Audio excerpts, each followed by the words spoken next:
right, so thanks again for that great introduction. And of course, you guys and ladies are out there hopefully having a great time on a lot of the sessions here on Food Tech 21. You've seen operational technology, obviously food tech innovation, and it's been hopefully an amazing day for you. And I imagine you've probably got a ton of great takeaways in your notebook. I hope that's been the result of today. But we wanted to kind of save a session here for the last session of the day that I think is going to be really important. And it's probably one of the most important subjects out there when it comes to how food tech is really going to impact not only our industry, but our planet. And the topic, of course, is feeding future generations with technology and how we're going to do that. With me, I've got two great entrepreneurs and great investment companies to talk about this. And joining me today, I've got Elly Truesdell, who is the partner at Almanac Insights, and also guest Irving Fain, who is the CEO over at Bowery. So great to meet you and see you both. Thanks for having us. All right, so you guys are very excited today, I can tell. We're finishing the day off. Yeah, come on. I love it. Okay, so that's right. We gotta bring it home here. Irving, when I had a chance to look into Bowery and a little bit about what you guys were doing, I got more and more fascinated with kind of your company, your mission. Kind of share your overall concept to our audience so they can kind of get a framework of what Bowery does. Absolutely. So at Bowery, we build large warehouse scale indoor farms. And that means that we actually stack our crops from the floor all the way up to the ceiling. We grow under lights that actually mimic the spectrum of the sun. And that we grow in a totally controlled and contained environment. So that means we are growing 365 days of the year, completely independently of weather and seasonality. So it's reliable, consistent supply of high quality produce year round. Now, what gets even more interesting is we actually grow completely pesticide free. We're over 100 times plus more productive than a square foot of farmland. And all the while we save over 95% of the water when we grow. So it's a completely new way of actually thinking about farming. And what makes this possible is a substantial amount of robotics and automation, which we build, but also software and computer vision and machine learning technology, which we develop that really ensures that our crops are getting exactly what they need when they need it, and that we're able to pick and actually deliver produce at the height of its freshness and taste. And sort of the last piece of this that I think brings it all together is because we're changing the way farming actually works, we're building our farms and we're putting them really close to the communities that we actually serve. And that means it's a day or two from when we harvest our crops to when they're delivered compared to weeks or months of time in the traditional agricultural value chain. So it's a more efficient supply chain, a safer supply chain, a higher quality product, and a whole new way of thinking about farming at Bowery. Yeah, I love, well, a lot to unpack here because I definitely want to dive into this because there's so many interesting things I think can both affect whether it's retail and grocery supply chain or even down to the level of the restaurants. Elly, I want to kind of jump over to you and talk a little bit about the data when it comes to, at Almanac, I know you guys are really kind of mission driven around putting together partner companies that have real good synergies toward amazing food tech. When you look at these, the kind of the angle of why food tech is so important, especially around feeding large populations, what kind of data are you guys seeing that a company like Bowery might start to really have a cause and effect approach to?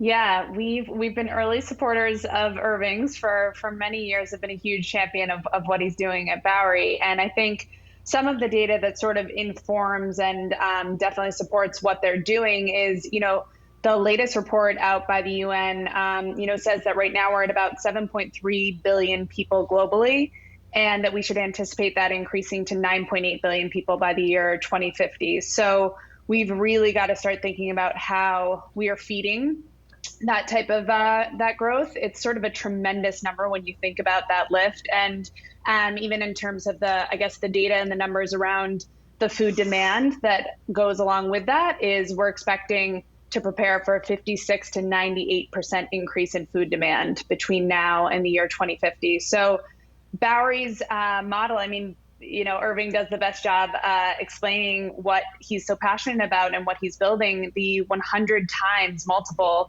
and the highly efficient, sort of highly productive nature of Bowery and other indoor tech-enabled agricultural systems are a huge component to how we feed future populations and how we simultaneously support better farming, climate health, and sort of all the risks that have come along with that in when we look back on the past, 30 to 50 years.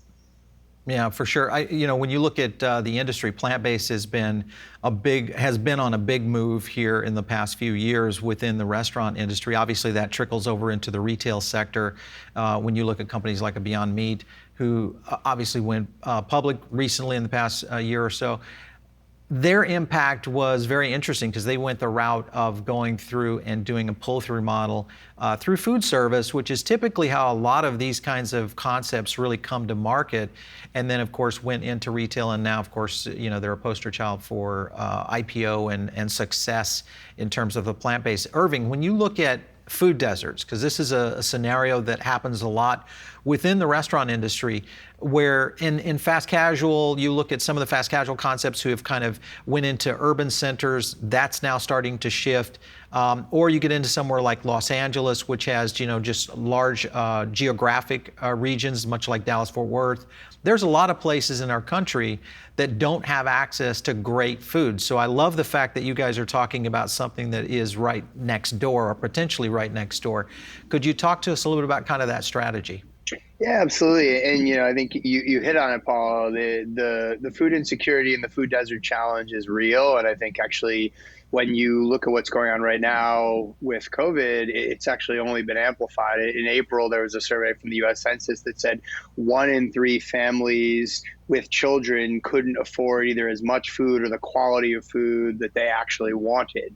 And I mean, that's a staggering statistic when you think about a third of families with children under that kind of pressure. And, you're seeing, I mean, just in New York alone, the food insecure population doubled from about 1 million to 2 million children just over the course of this, of the pandemic. And so there was a real problem beforehand. The economic challenges that are unfolding right now are only amplifying that challenge. So this is something we think a lot about at Bowery. And ultimately, when we think about this challenge, it comes into 2 different places. And the first is access and the second is education. Right. On the access side, we've really believed that farms make great neighbors for a long time, from the beginning of the founding of Bowery. And when we say that, it means a number of things for us at Bowery. The first is we supply food to the communities where our farms actually are. We hire our farmers and many of the people who work with us from the communities where our farms are. And that also to us means helping to support people who may not be able to afford and may be more insecure from a food perspective. And so whatever market we're in, we partner with a number of different nonprofits and charities in those areas. So in the New York, New Jersey area, we partner with Teens for Food Justice and Table for Table. We just recently opened a farm in Maryland, and we're actually the largest produce donor to the Maryland Food Bank right now.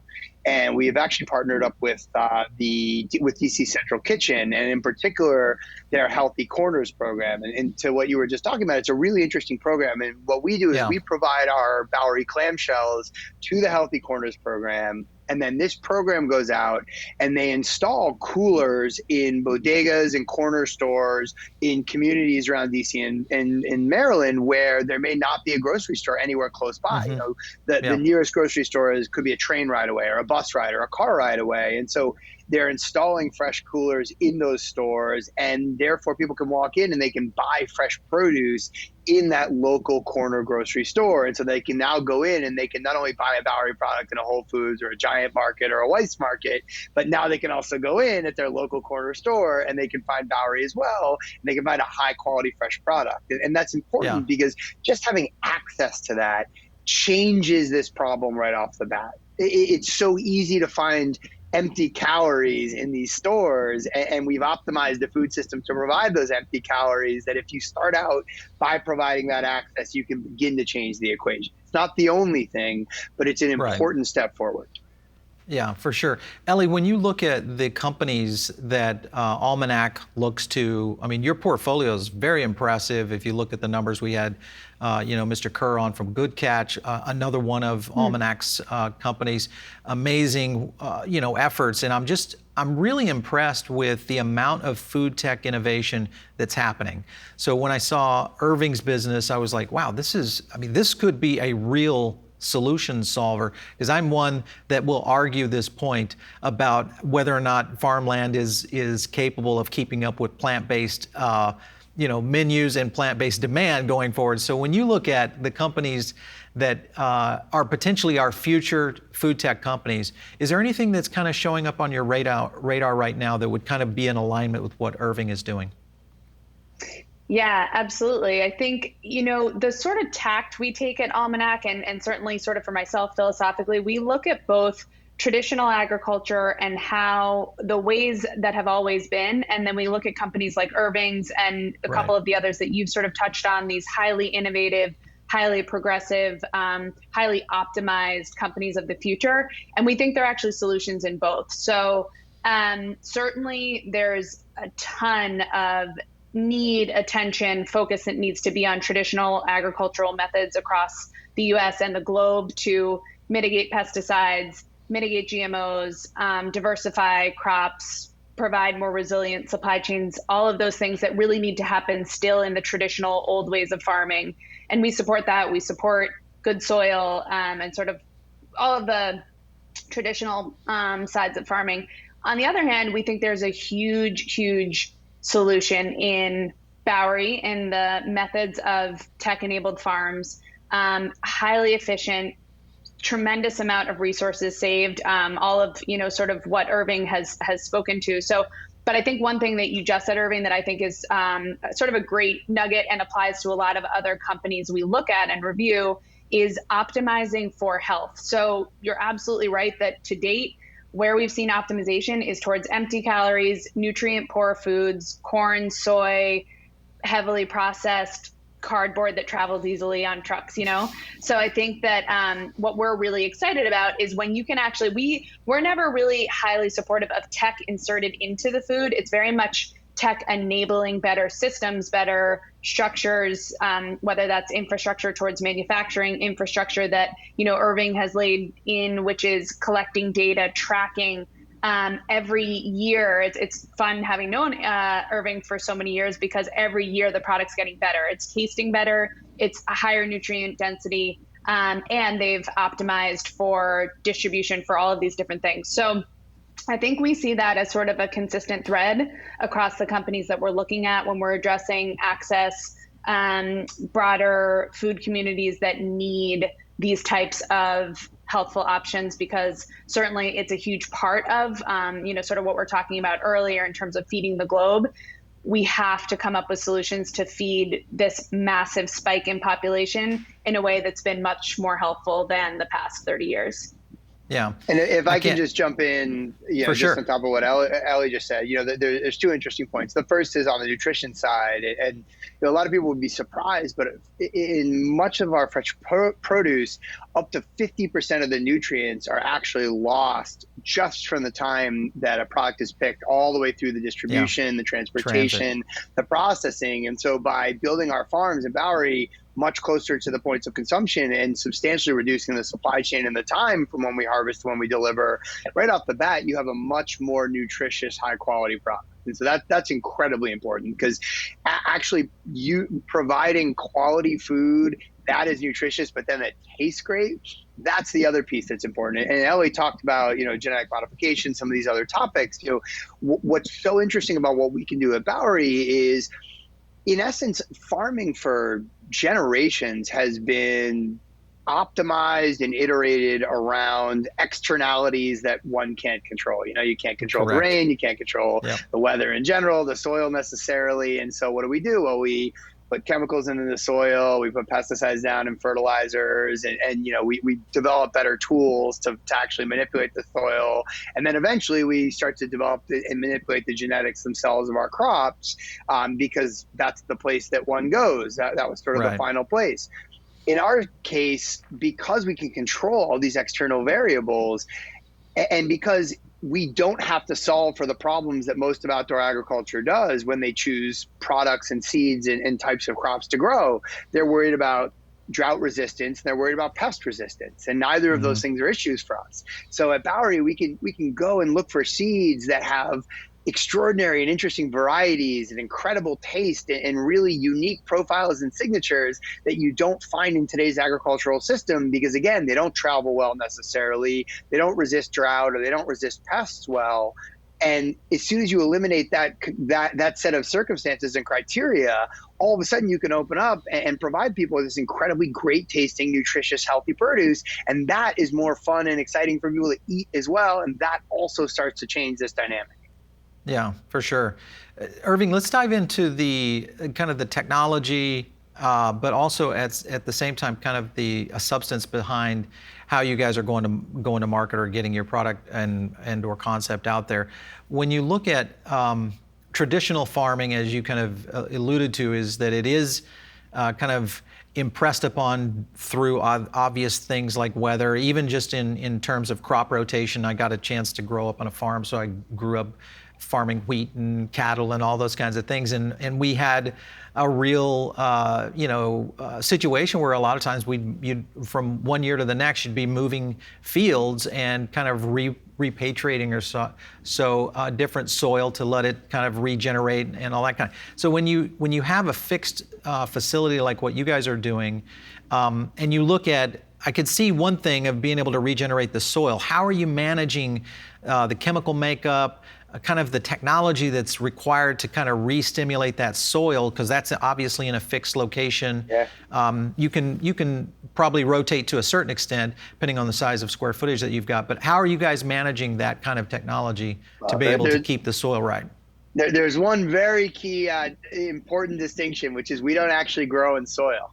And so okay. we grow hydroponically, and so what happens is our crops, they sit in a substrate which holds the seed, germinates the seed, and then holds the root structure.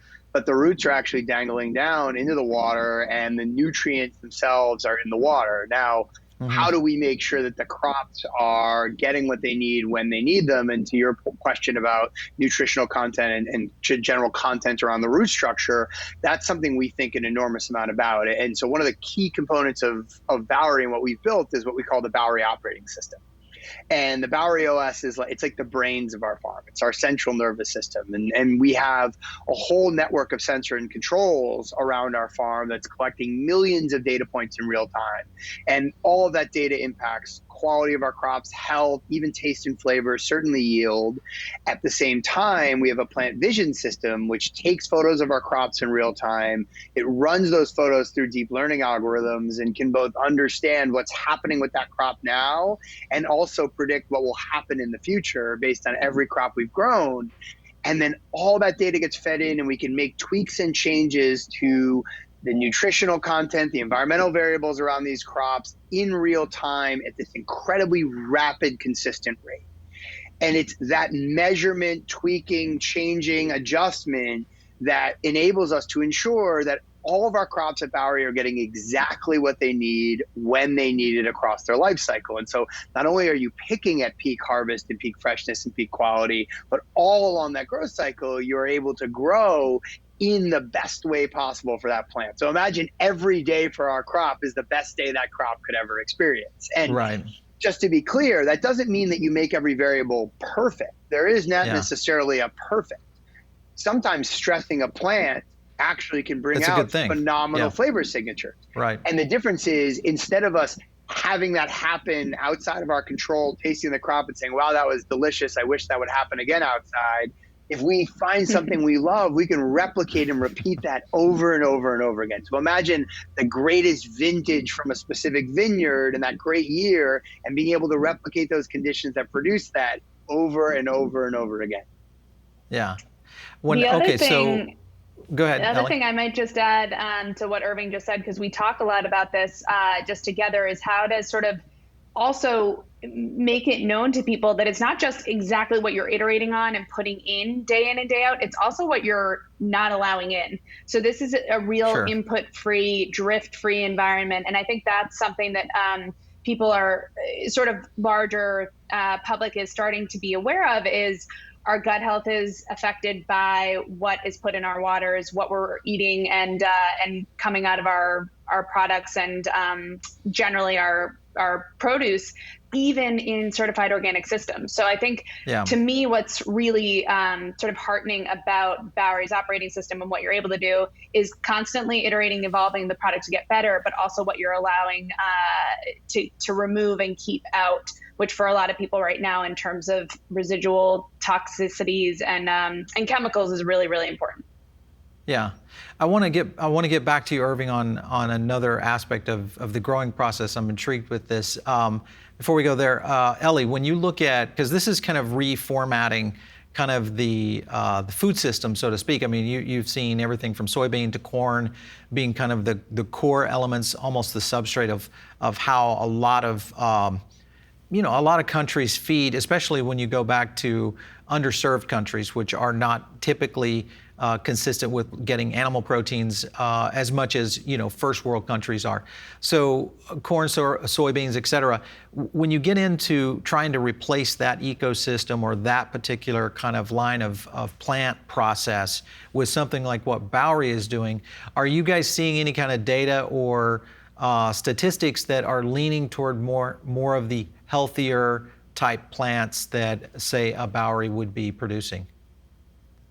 Yeah, I think, it's interesting. There's data, but there's also just real evidence and almost anecdotally conversation among the world's top leaders and the executives of the biggest food companies in the world to say and recognize there's a need for biodiversity, a need to move away from the monocultures and the single crops that we've been so reliant on for reasons of climate, for reasons of soil health, and sort of diversification. So we've seen that. We've also seen such an incredible rise in sort of this flexitarian diet and this openness and willingness to eat as omnivores eat a primarily plant-based diet.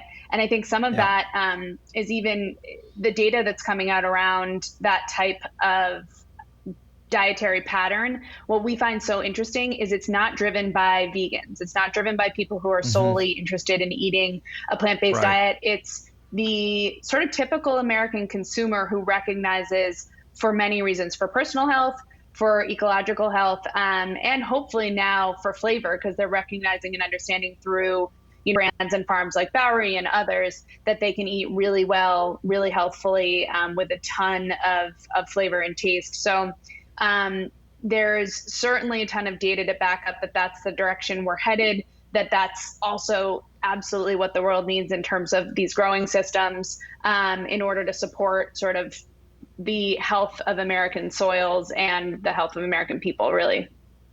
Yeah, for sure. It's interesting. There was a survey just recently done, that sort of supports exactly what Elly said, where over 80% of consumers right now find it very to extremely important to have transparency into the food they're eating, where it came from, how it was grown, or how it was produced. And so I think that it's a different angle to the same question you asked, Paul, what Elly was talking about. Like, people care about the provenance of their products that they're putting into their body now more than ever. And that was true before COVID. I think certainly with COVID, it changes that dynamic even further. But this is a trend that's very real. And Elly was on the very, very forefront of when she was at Whole Foods before this, and bringing products in that did have a story and did have transparency. Yeah, for sure. I'm kind of curious, Irving, how are you guys solving the solar aspect of this? So obviously lighting is a huge element in being able to get great plant growth, acceleration numbers, all that. I'm kind of curious, how are you doing at scale that you're talking about? I've seen some of the hydroponic farms in these like container farms, and that's a pretty intricate system just in those smaller ones. I can't imagine the size of a warehouse that's 100,000 square feet. How are you guys going about that? Our farms are very large, very intricate, and very complex. Elly, who's been to our farms, can attest to this. From a lighting perspective, and I'm happy to kind of talk about why, but we use LED lighting technology. And what's interesting about this, and this is a really important part of why what we do at Bowery is possible, people have been growing food indoors under lights for decades. I mean, NASA was doing Right. this in the early 80s. Universities and their research labs have been doing this for years and years. The problem was the lights just cost way too much money to buy and were really inefficient, so they cost too much money to run. And that was the case for quite some time. And so this was really just a research and development driven endeavor. And it was only until about 8 years ago when the cost structure totally changed and the cost of lights drops by over 85%. The efficiency of lights more than doubles. And so what had been only an R&D possibility now for the first time could be done in a commercially viable way. And even more interesting is that trend's going to continue. We're going to see another 50 to 85% drop in the lights and another doubling of efficiency. And that has opened the door to use these LED lights, which can mimic either partial spectrum of the sun or the entire spectrum of the sun. And there's an enormous amount of control that actually exists right there. Yeah, absolutely.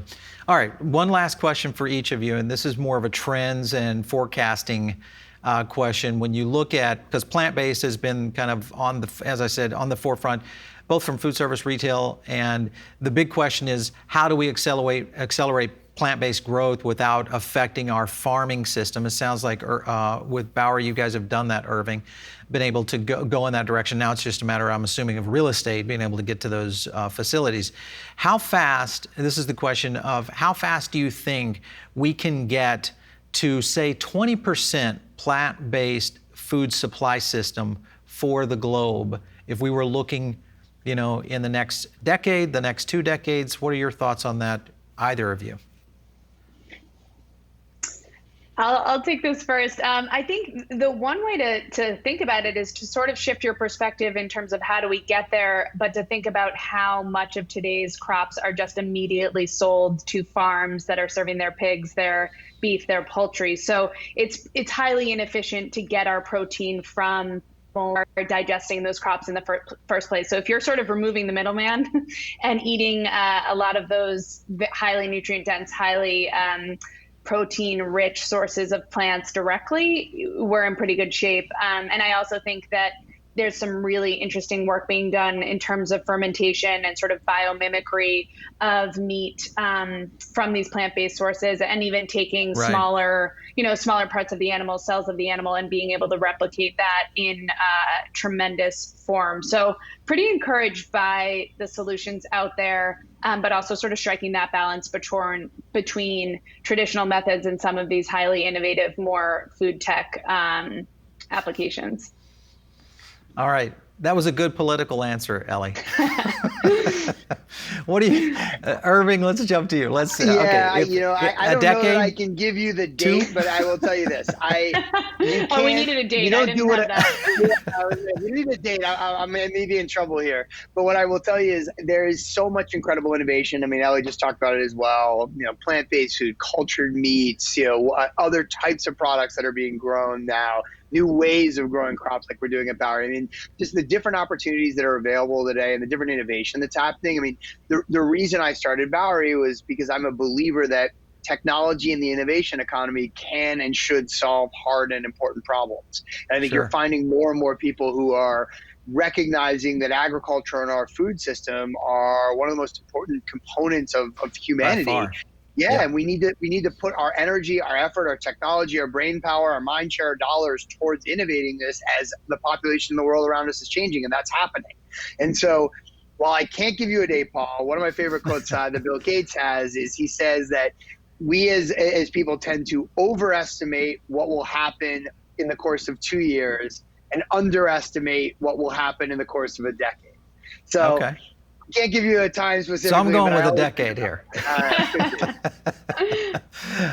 All right. Well, it has been great having both of you on. This is one of those topics that I think we could go on forever on. And it's very interesting in terms of the science. And I love what you guys are doing at Almanac in terms of supporting operators like this and innovators. So keep up the great work over there, Elly. And great luck to you, Irving. I can't wait to see one of your farms near us right here in South Florida. Absolutely. Looking forward to being there. All right. Thank you so much for Thanks, Paul. Yep, absolutely. You bet. Thanks for stopping in on the session today. Of course, if you guys are joining us here today, you've had a chance to maybe do Q&As. You've had a chance to see some great operational technology sessions, as well as food tech innovation sessions, just like the one we just finished up here. Make sure, and of course, we'd love to get your feedback. This is some great ways that we get kind of ideas for future events here on Foodable and all of our virtual events that we do like this. So you can shoot us an email to virtual@foodabletv.com. If you have an idea for an event, or maybe you've got some ideas that you would like us to cover inside events as we start to launch more and more of these.